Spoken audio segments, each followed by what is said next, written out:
Yeah, thank you. Perfect. Hello, everyone. Tonight I have myself, Kyla Lennertz, Commissioner Slotnick, Michael Gardner. I have a phone number ending in 4410. I believe that's Tom Tucker out at West Valley. Tom, you can correct me if I'm wrong. We have Emily Herndon. We have Jack. Jack, can you tell us your last name for the record, please? All right, we'll move on. Karen James, MCAT, Anders Nord, Rick Hall, Stephanie Lemberg, Sue Holden, and yep, Tom Tucker is on the line. And that's everybody tonight. Okay, thanks.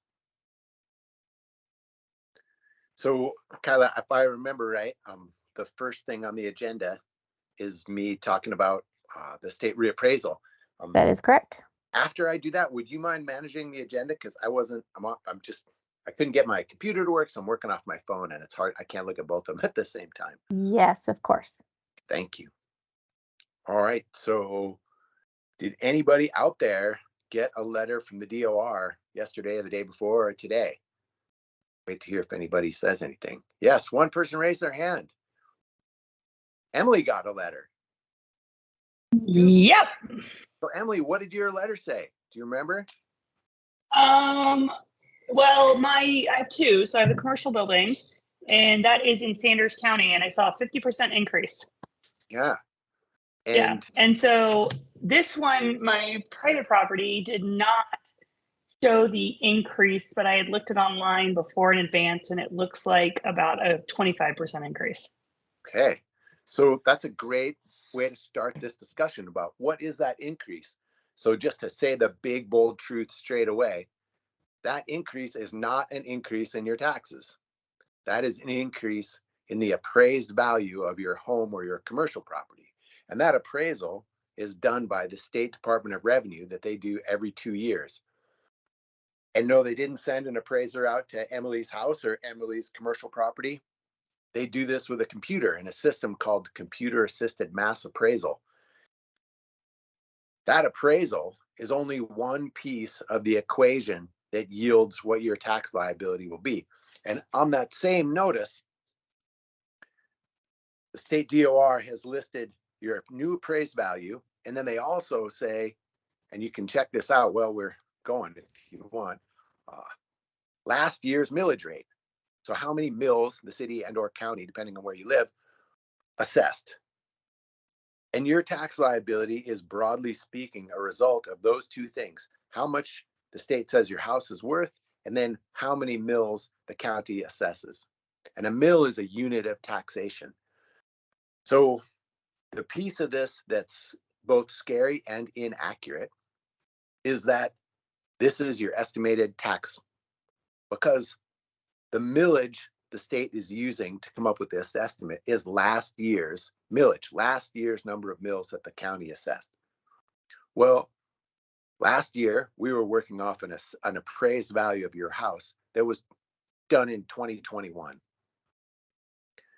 21 to 23 saw a massive increase in home values, a huge increase, an unprecedented increase in home values. Now, typically, when the state sends out this note and they say, this is what your home is valued at, and this is the mills the county assessed, so last year, so this is an estimate, it's probably pretty close. But now with these new super inflated home values, that estimate is not very accurate at all. So what would be accurate? Well, the state has a mill cap. That means when I said millage or number of mills that the county can levy, the state has an actual cap on what those mills can be. This year, because the value of everybody's house and everybody's commercial property went way up so much, it means the value of a mill went way up so much. So if the value of mills went way up, the county can actually levy or assess or use fewer mills and get to roughly the same amount of money because a mill value is worth so much. So most likely, and it's not a done deal, but it's most likely, and I'm saying most likely because we haven't gotten official values. These are only estimates, but I would bet on this call, anybody lunch, that the county is going to levy much fewer mills than we did last year because the mill value is so much higher. And in terms of an increase in taxes, I would expect, again, this is just expectation, something that looks a little more like inflation and nothing like the increase in the value of your house. So I'm going to stop right there, and hopefully that inspires some questions. So, Kyla, would you kind of help answer questions or call on people, and then I'll answer them? Sure. The two hands I still see. Oh, okay. Emily, did you have more question?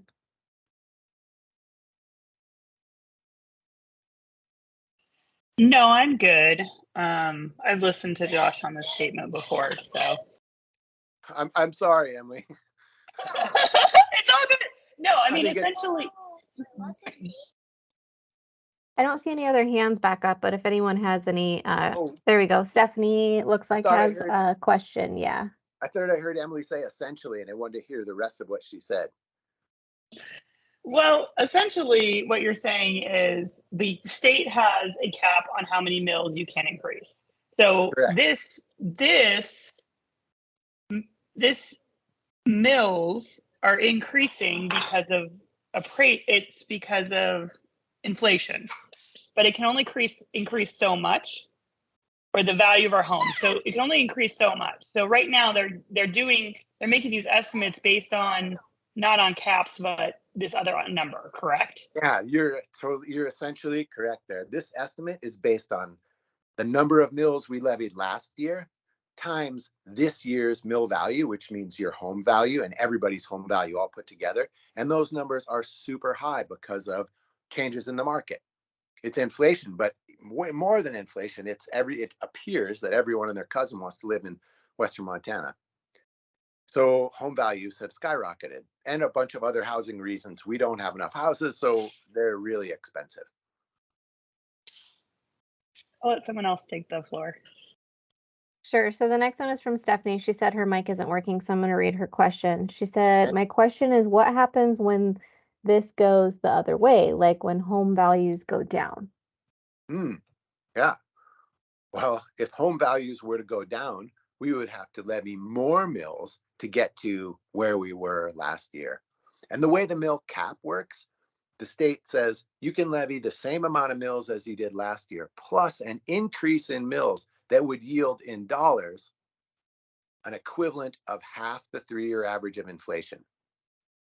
So we could levy more mills if home values went down, as long as that didn't get us in dollars past half the 3-year average of inflation. Now, there's a piece of this equation that I really need to say, just for accuracy's sake, it's really important. That mill cap doesn't take into account new houses. So if a whole bunch of new houses are built, they all go on the tax rolls, the money that those folks contribute, that is over the mill cap. That doesn't count. The mill cap is only for houses that have already been taxed. Now, next year, this year's new ones will be under the mill cap. But if we had a big year in new construction, that's a big bump. That comes from those new houses. Okay, so the next person I have is Jack.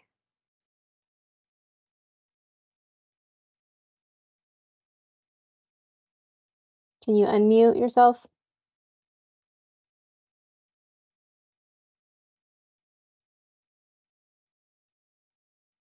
Okay. Okay. There you go. This is Jane, and I was wondering when the decision will be made and who will make the decision. Which decision do you mean? To what the number of mills will be. Oh, okay. Thanks, Jane. Sure. So there's a little misconception here too, that it appears that the state is saying, well, the county's going to look out there and say, how much money can we get from taxes? We're just going to do that. And that's actually not what happens. We figure out what our budget is. So we're in budget process right now. We're going to figure out, given the changes of inflation, the changes we've made in the structure of government and who works for us and how many people and all the gear folks need to continue to do their jobs, things like training gear for the sheriff's department, or new road graders for the road department. We figure all that out. And then once we have a budget, and we're in the midst of that right now, then we figure out, okay, how much in taxes is it going to take to get us to meet this budget? So we don't look at like, how can we maximize taxation? We look at what's it going to take in our budget.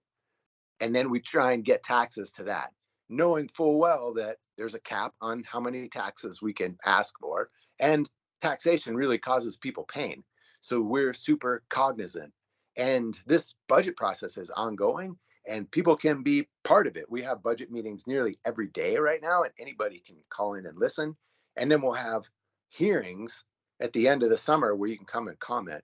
And it looks like I'm going to repeat myself, but it looks like from the DOR's perspective that we start with taxation and then we figure out how to spend the money. It actually goes the other way. We figure out our budget and then we see what can we cover from taxes. And our budget comes from asks from our department. So I mentioned roads. So we had asks from our folks who work in public works saying, we need this kind of gear and we need this much money the following year and the following year. We put that in a stack with all the other asks from every other county department and evaluate these things in terms of what can we afford now? What can't we afford? What can people stomach in taxes? What they can't? What can we live with for a year? What can we put off? How can we extend things? We try and be as thrifty as possible. One of the big ways we do that is through partnerships. We rely heavily on partnering with the city, the state, private sector, and nonprofits. So we start with the budget. In terms of who makes the decisions, the 3 county commissioners will make a decision on our budget at the end of the summer.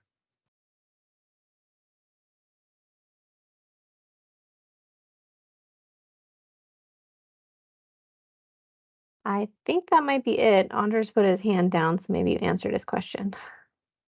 Yep, I was right on track with what I was thinking. And so basically another way to say it is you set your budget and then you're using this new value of a mill and adjusting how many mills will be levied to then more closely match the budget. Anders, you got that 100% perfectly. Exactly. That is totally correct. And we do this with an absolute eye toward thrift and an understanding that taxes are painful and too high. And I can go off on why they're too high, but if we can just stick to this piece right now. But I can talk about any of that too. I just want to make sure we get questions answered on the process. But Anders, you nailed it.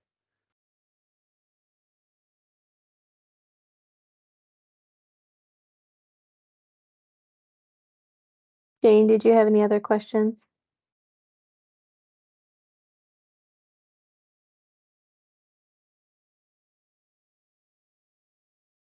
Okay, I think that might be all the questions. All right. So I know Dave and Juan are on. If you guys want to add anything, please do. No, you've done a great job, and I really. Oh, Dave's so fast. I'm still in my car. And great questions.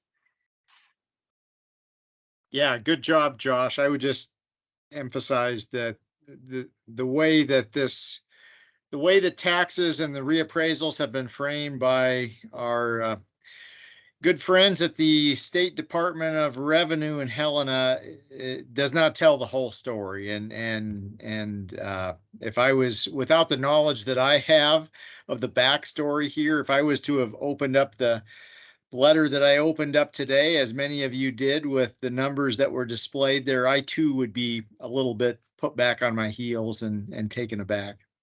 Hey, Dave, you imagine you're looking at your computer. Do you have the date of when the Department of Revenue Roadshow is coming?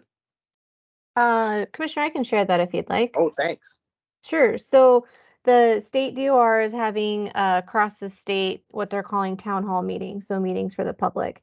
The one in Missoula is going to be on Wednesday, July 12th, 3 to 6 p.m. at the Hilton.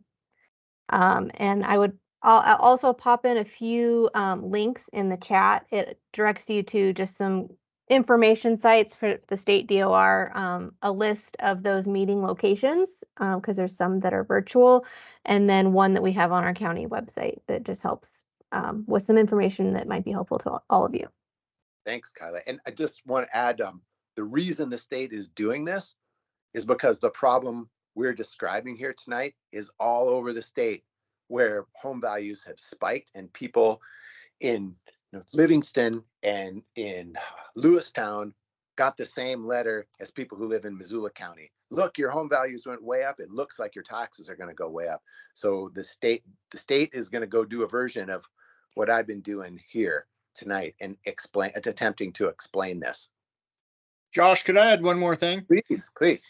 Yeah, so really what we're talking about is two pieces of the puzzle. One, the value of your home and property. The other is the rate by which taxation occurs, which will ultimately, and only following our budget process this year, yield what you are actually going to be taxed by way of property taxes from Missoula County, because there are other taxing jurisdictions such as fire districts, school districts, and such. The other important piece, though, and this relates to the appraised value of your home, is that it may not be accurate. I think we all feel, and this is no surprise, that property values are spiraling throughout the state of Montana and here in Missoula County. But even with that, the property description that Department of Revenue, the Montana Department of Revenue has for your home might be wrong.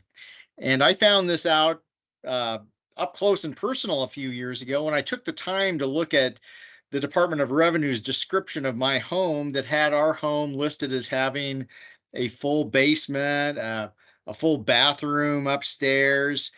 And that's not the case. We've got like a half a bath upstairs. We have a partial unfinished basement. So take a look at that, because even with the spiraling values of homes these days, Department of Revenue might have gotten it wrong, and the home that they have described for you may not be the home that you're actually living in, and as a result, I got my property taxes lowered because of that. Thanks a lot. That's really good info. We do have we have one more hand up. Michael Gardner, sorry. Oh. No problem. You're not the first one to mess it up. You're not going to be the last. So this is just a general question then related to this. Since the way that the state is still calculating the mills is the same, but there's greater, or more accurate at least, like property assessments given like property value. Does that like then give the county a increased degree of like fiscal flexibility just because things are a bit more accurate, even if like it might result in like the property values going up, resulting in that tax increase from property values? So property values went up, so the value of a mill goes up. And on that notice, the Department of Revenue made an assumption of, well, if the county levied the same number of mills as last year, but with this new high mill value based on home value, your property taxes would be this big number. Well, we know looking at that we're not going to levy the same number of mills as we did last time, because it would crush that mill cap. We're going to levy fewer mills. In terms of flexibility, I can't say it gives us more flexibility, because the mill cap is still in place. I wouldn't say there's more flexibility. It just adds some new complexity to it, given we're dealing with such an increase in mill value. Last year, mill value was around $270,000, and it's probably going to be well over $300,000 this time. I don't know if I'm answering your question, but I think for the most part you are, which is, as I'm getting out of it, maybe, but it's also really complex, and until you go through it, you can't really guess. Yeah, and this is an interesting thing in that the state is telling us estimates right now. So we're going to be basically going off a guesstimate on mill value right up until, I think it's well into August before we get the official mill values. And I think we can make a pretty good guess, but we won't know for certain until mid to late August, somewhere in there. But I would encourage everybody to go to that Department of Revenue town hall and ask lots of questions. And I think you can attend virtually if you can't go in person. And maybe you've already done this, Kyla, but the links that Carrie had sent out earlier today, like on the reappraisal, and I'm forgetting the other two, Do folks have those? I put 3 links in the chat, Juanita. Oh, great. That I I didn't- think should encompass most of the resources we have out there. Awesome. Thank you. Of course. Yeah, in that letter that Perry put out, there's a link to a page that says reappraisal explained. I found that one really well done in terms of clarity. I'll make sure that we include that link too in the follow-up email so everyone on the distribution list gets it as well. Thanks. Okay, let's jump to the next thing. And I'll Sure. let you So call it, Tyler. yeah, Michael is next if you're ready.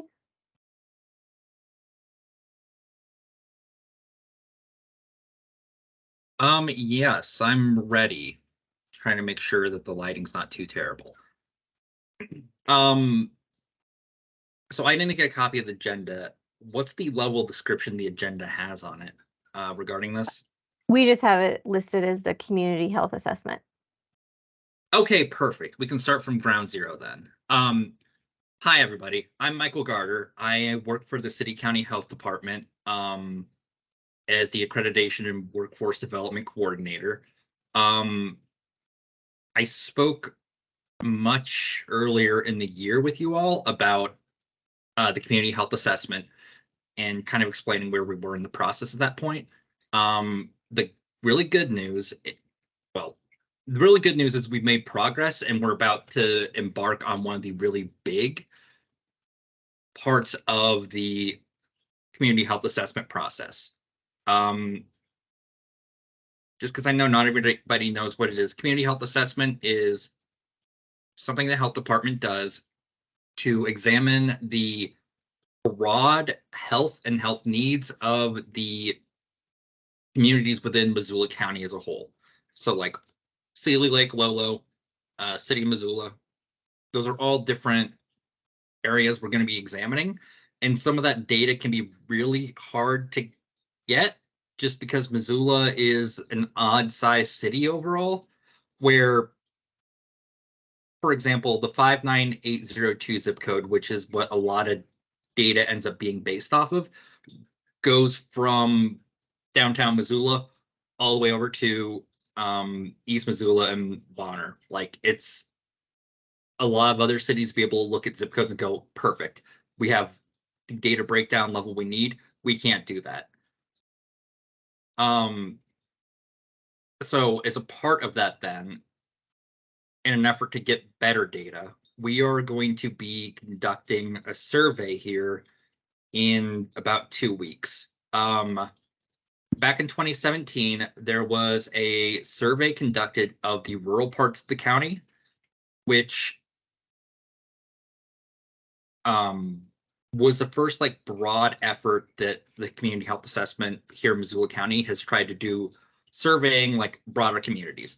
However, at the city level, we primarily just relied on points of entry data. For example, surveys conducted at the Pavarella Center, Missoula Food Bank, those sorts of areas. This year, we're being ambitious and we're surveying the city.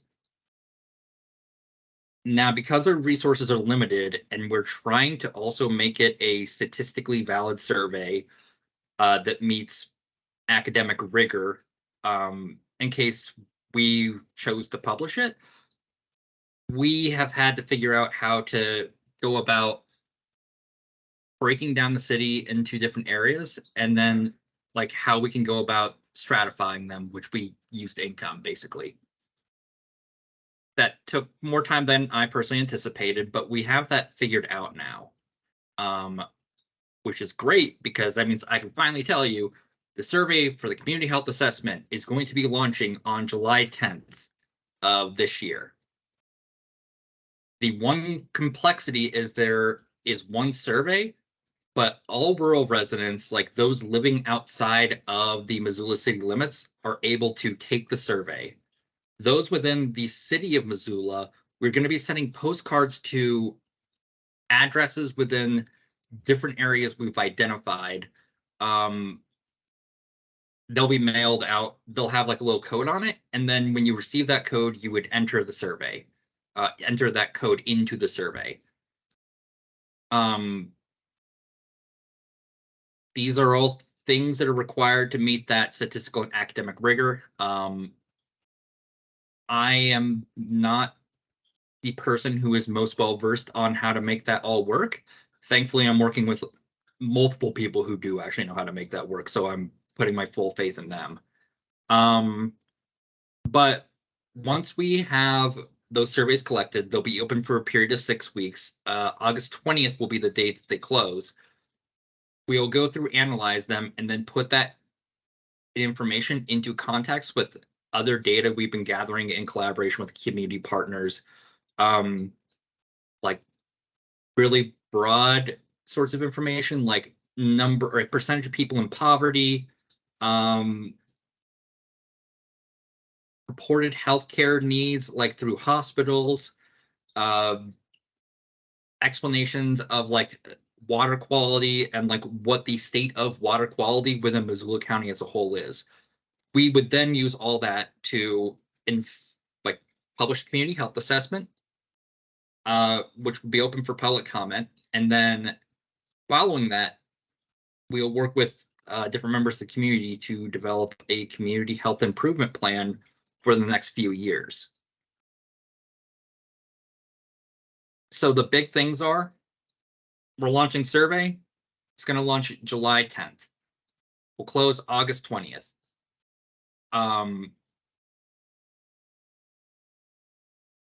There's going to be a rural, well, it's going to be the same survey, but rural communities can all take it. City communities, only those who have received a postcard should take the survey. Now, I also know that I just threw a lot of information at you. Are there any questions? Just a quick one, Michael. Will this be published on the county website for someone to get more information on besides the link to the survey?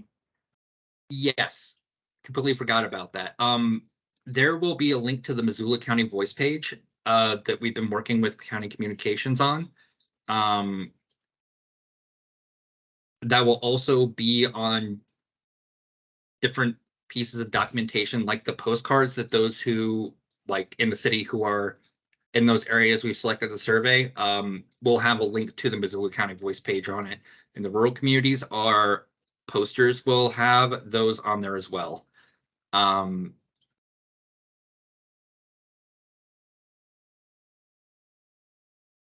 you. Yep, no problem.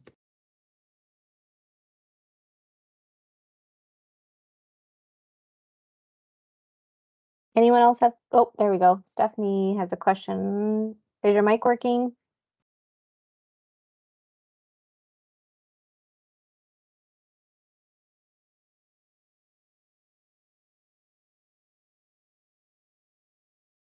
There we go. Stephanie has a comment. It sounds like you are selectively targeting a percentage of the population of Missoula City. Will you try to do the same with the homeless? You have brought up a big issue we've noticed with this ourselves. Because the only way we were able to figure out how to do distribution was through mailing to physical addresses, we recognize we will not be surveying unhoused individuals.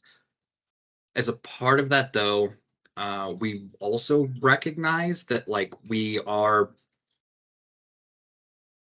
could also do a better job than like what we had done in the previous year in terms of collecting data and explaining like the experiences of those who are experiencing houselessness than we did in the prior community health assessment.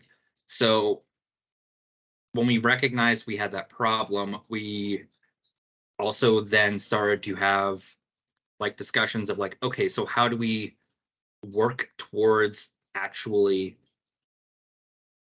getting more reflective data and narratives from people in those communities than like what we have right now, or would potentially be able to get from just surveys, because a big issue with surveying like unhoused individuals is something called survey fatigue. And it's a thing where like a population is just surveyed so much that they end up not responding to surveys just because they're tired of responding to surveys. So yeah, we recognize it's a problem. We want to, yep. We want to like work on engaging like those populations in a more meaningful way than just providing a survey. Like there's still going to be a houseless section in the community health assessment, but it will be more reflective of just like broad data on houselessness within Missoula County rather than like figuring out the health needs of unhoused individuals, which would come from a survey. I hope that answers your question, Stephanie. We can go ahead and move on to Sue, and Stephanie, if you have anything else, you can drop it in the chat and we'll revisit. Thank you, Kyla.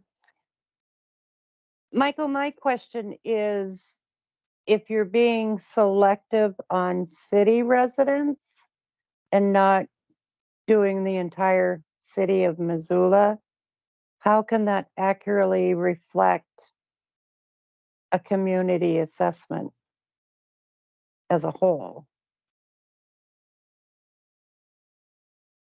I'm trying to figure out how to explain this in ways that are not just that are actually meaningful, instead of just like explaining what ends up feeling like a academic methodology portion of a paper, which is mind-numbing to read through.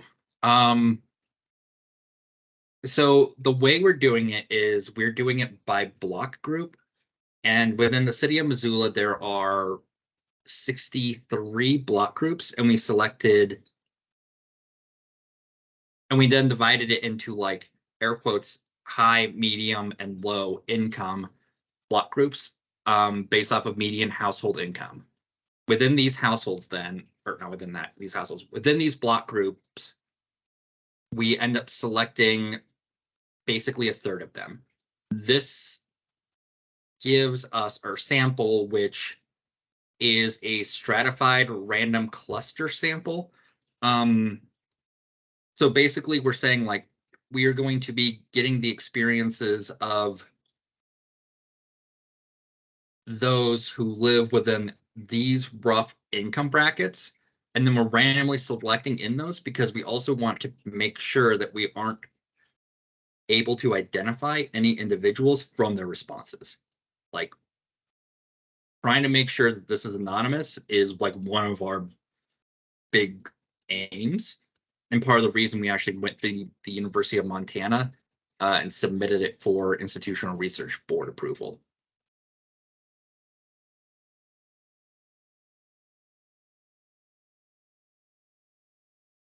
Did that answer your question? Sort of. I guess I'm still trying to grasp how, based on median income, how the assessment of those from a low income standpoint to a high income standpoint, why their opinions wouldn't add to the assessment in your overall investigation. You rephrased the question because I think I get where you're going. I just want to make sure I'm answering the right thing.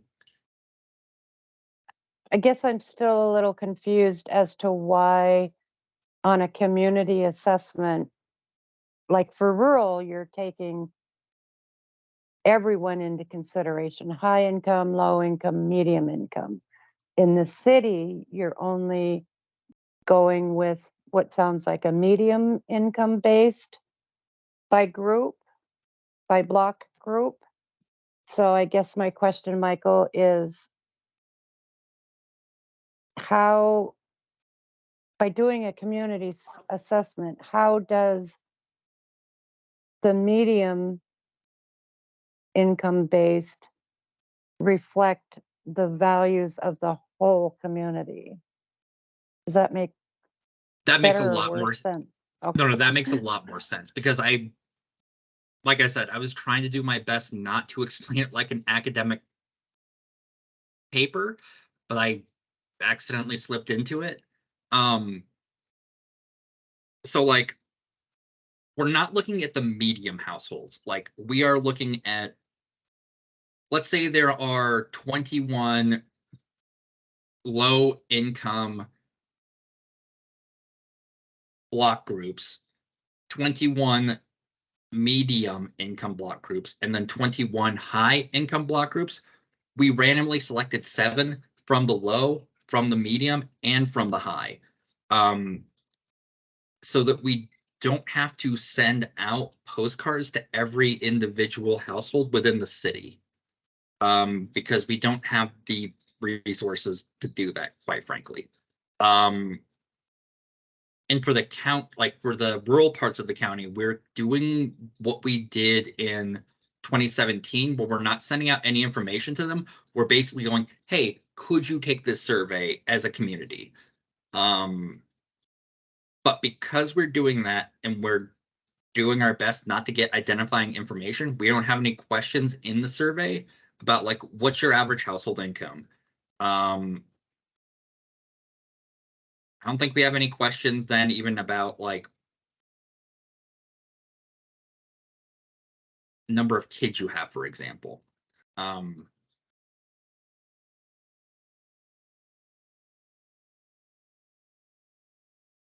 But the intent of using like those 7 instead of the full 21 is we are basically attempting to say like these 7 will give us a relatively good idea of what the rest of that 21 will end up looking like.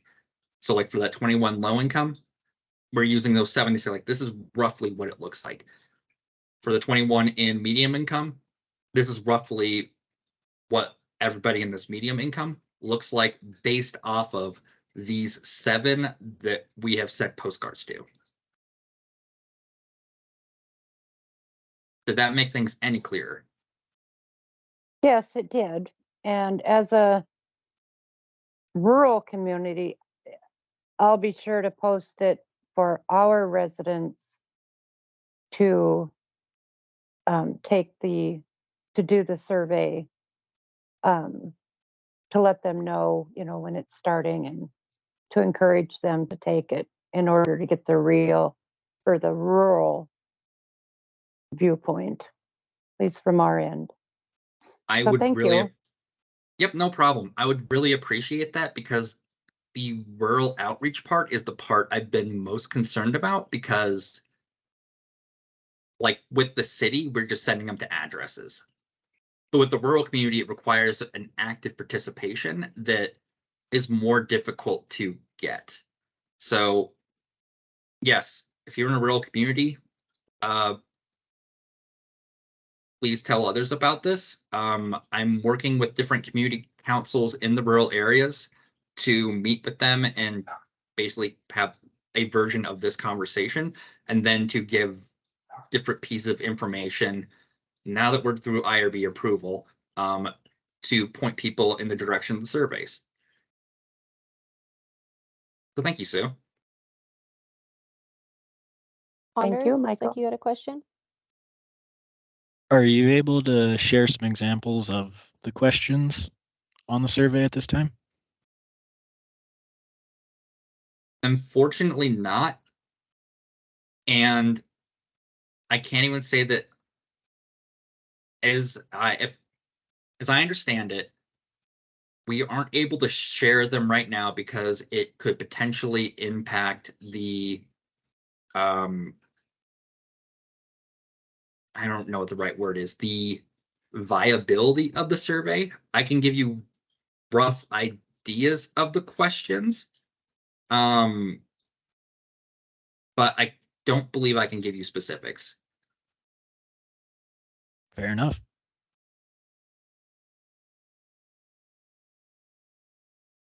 Stephanie has another question in the chat. Will you adjust for the percentage that actually respond? Like if 70% of high income respond, but only 10% of low income, will that be addressed? Yes, like great question, because like the way basically one of the things that us doing it the way we're doing it lets us do is go like, okay, so like, yeah, like really high response rate of high income residents, really low response rate of low income residents. Like that's very common in surveys. But because we're able to identify like the areas that are high income and low income from the get-go, it lets us be able to go, oh, we were observing all the high income areas have way higher response rates. And because we also know the rough number of households in each of those, it lets us weight based off of that. So like, let's say there's 1,000 people living in a block group and 10% of them respond, but there's 100 living in another block group, but every 100 of them responds. We'd be able to like go, okay, so we can do math on the back end to like weigh it out. And I don't know the math fully because I am not a doctor. One of the people we're working with is a doctor, though, so he does know the statistical side of things. But like how we go through like doing that weighting is all stuff that you would actually be able to see in the community health assessment. Because what we're going to do is like go through and explain how we conducted the surveys.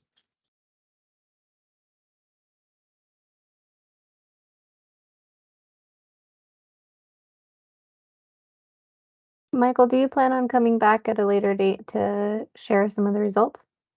100%. Part of the community health assessment is that we have to have it open for a period of public comment for individuals to be able to say like, I don't think this is reflective of my experiences or those experiences around me as it's described in what you've done. But then also, because this is supposed to help be a beginning point of discussions with different members of the community on potential broader community health goals and objectives, I definitely want to come back to these different spaces and go, here's what we observed, like in the community health assessment. Oh, and you're welcome, Stephanie.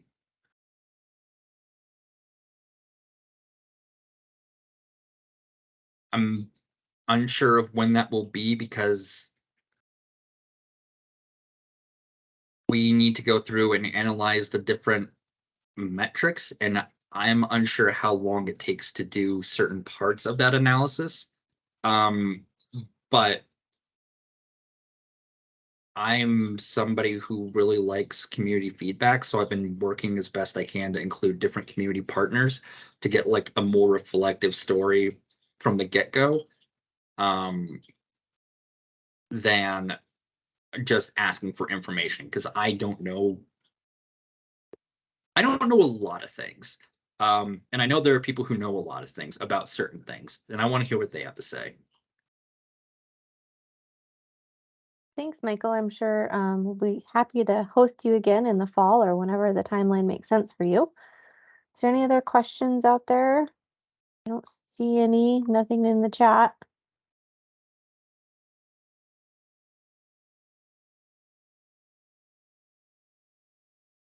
Okay.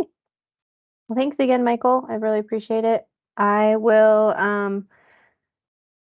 post a link to the Missoula County Voice, so when that survey goes live, all that information will also be pushed out in other avenues. I know as well, Michael, but I will at least share that information and the dates of the launch date and the close date.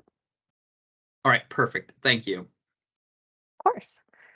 So moving on through the agenda, the next couple items, Caroline actually had another commitment and she's unable to present them, but I will just read them off. Wildfire Smoke Ready Week, July 9th through the 16th.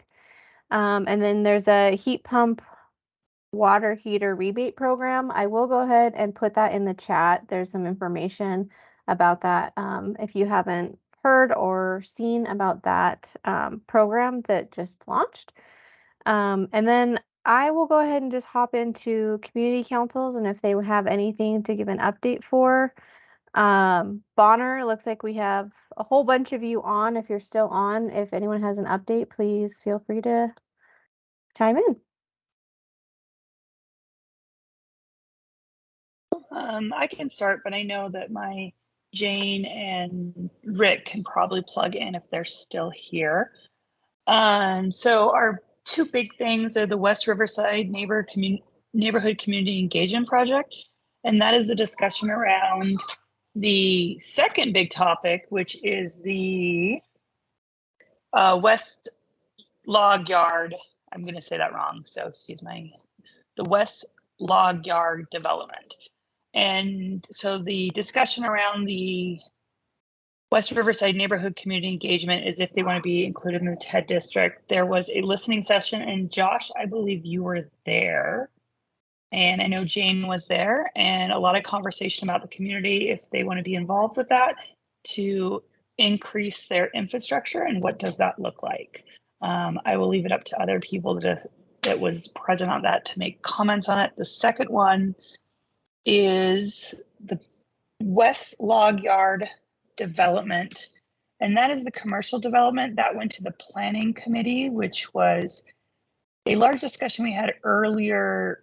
Gosh, it was almost a year ago, with a lot of community members concerned about it because it is a commercial subdivision and it's really close to some houses. So there was a lot of requests by the community on what they wanted, like the light industrial closer to the houses, what kind of setbacks, sidewalks. They wanted to retain their access to the river, and everything that was besides the people that were completely adamant do not want this commercial subdivision, which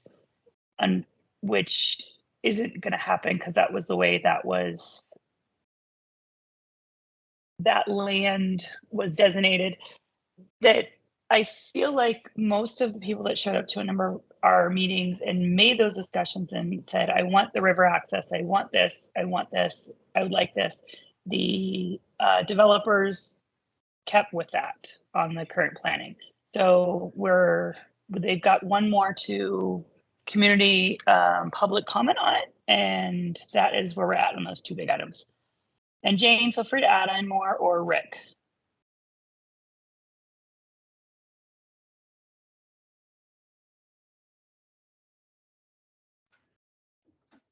You pretty much covered it pretty well. I think I also have the advantage of being on the planning board, so I was there when it was approved. And I think been considerable neighborhood input, and all those trails were incorporated as well as improvements, which I reported on at our last meeting. And the next chance for community involvement will be when it goes before the county commissioners for the approval of the preliminary plat. And then we also had some traffic discussions about some changes, traffic studies, changes in speed limits, not so much through Bonner Milltown, but on the road to Peltsville. Is that right? I'll let someone that knows the area better than I. It was north of Bonner that they were talking about. Yeah, one of it was in the Potomac as a left Bonner, but the most recent ones was looking at the Clinton area, actually. Yeah. And then the next discussion was on, would we like the speed study performed on Rustic Road in the Tura area to see if the community wanted that speed study done in that area to make recommendations one way or another. So.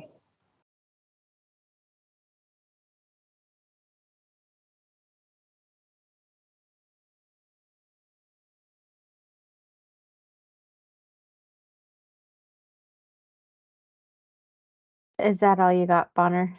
Can I move on? Okay, perfect. Just didn't want to cut you off. East Missoula, we have Sue and Stephanie on, I think, still. If you guys have anything. Well, just a quick update. We had a very busy June meeting. Andrew Hagemeyer did an awesome presentation on the rezoning maintenance and what all that entails. Adrian Beck also gave a presentation along with the fire chief Munoz and Assistant Fire Chief session about the mutual aid agreement, which was very helpful given that there's city property alongside East Missoula. So that was very helpful.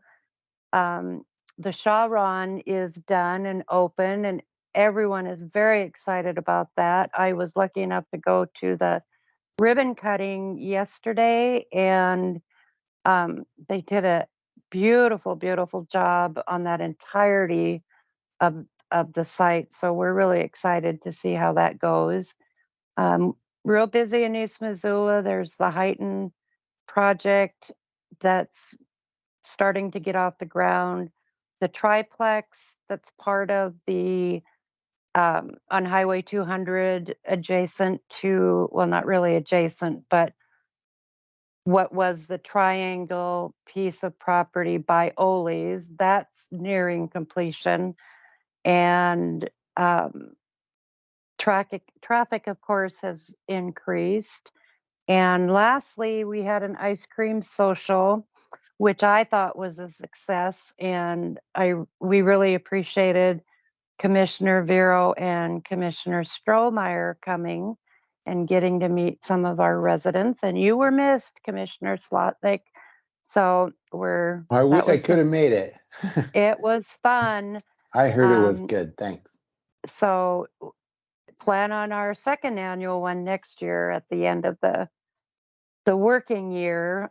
We don't meet again until September, although during the summer we will still continue to be working on some of these ongoing, I don't really want to call them issues because they're not really a problem, but you know, the thing that I'm still very concerned about is the speed limit through the Sharon area and that residential area. And, you know, just staying on top of a lot of that. So thank you. Thanks, Sue. Stephanie did have a comment in the chat. Just good job, John Bonner, for successfully working with the developer. Maybe you'll have to stop by one of our meetings to give us some pointers. Moving on, Anders from Lolo, do you have anything to share with us tonight?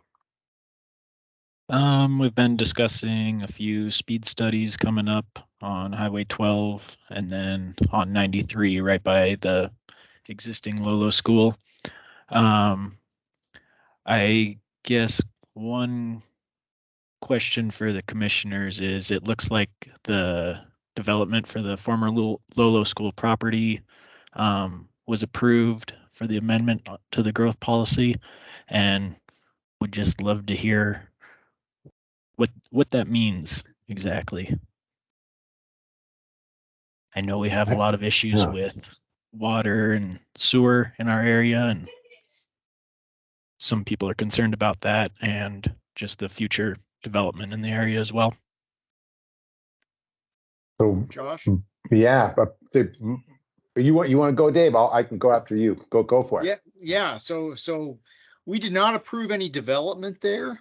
What we did approve was an amendment to the growth policy, which is just a high-level policy document that sets out the vision for various areas of Missoula County that for instance, it provides the parameters for the density of development. Is it commercial? Is it open space? Is it residential?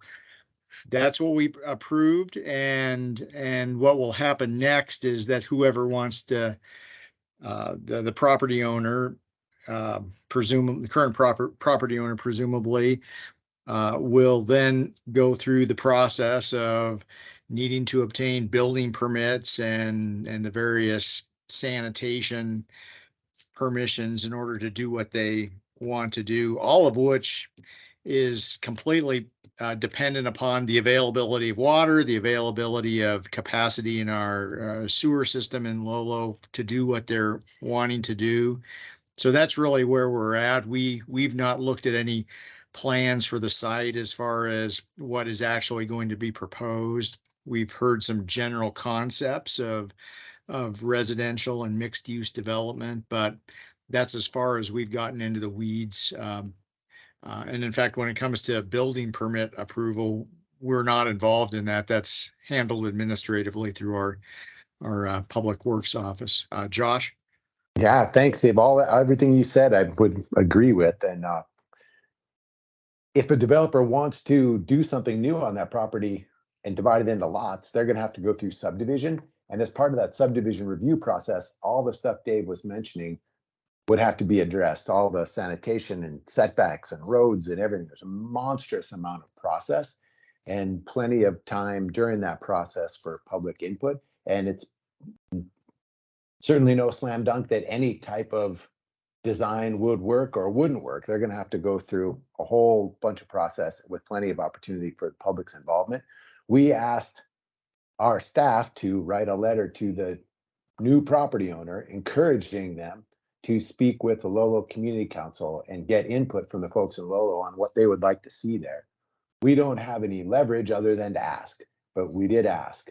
And when it comes time for subdivision review, we'd encourage you to be part of the process. Thanks. Thank you. That's great response. And I guess so there was a map that was shared with it. And kind of had like 16 acres or 16 units per acre sort of numbers on there. Is that then what was approved? No, what Dave was saying, all we did is approve a zoning amendment, which said you can do residential here. In terms of a specific plan, I mean, they drew something up, but no, as far as I know, they have not applied for a specific subdivision, and that would have to go through a whole subdivision review process. I think that was just an illustration. Gotcha. Until they go through a subdivision review process, all we know is, yeah, you can build houses there if you want, but there's no specific design or specific number or map of where the roads are going to be or anything like that.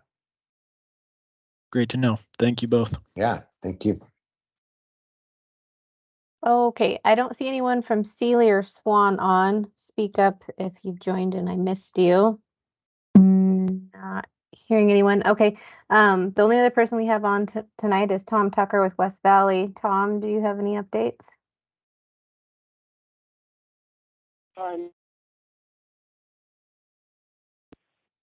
We're still off for the summer.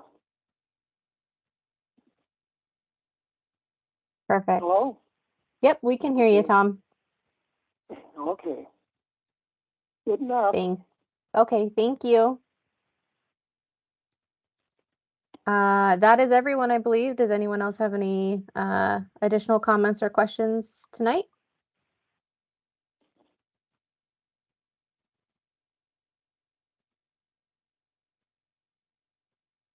Okay, I think that's a wrap, Commissioner. All right. Thanks, everybody, for coming. Really appreciate you taking the time. These are great opportunities for us all to catch up, and we'll see you next month. Thank you. Thank you. Thanks, everybody. Thank you. Thank you. Thank you.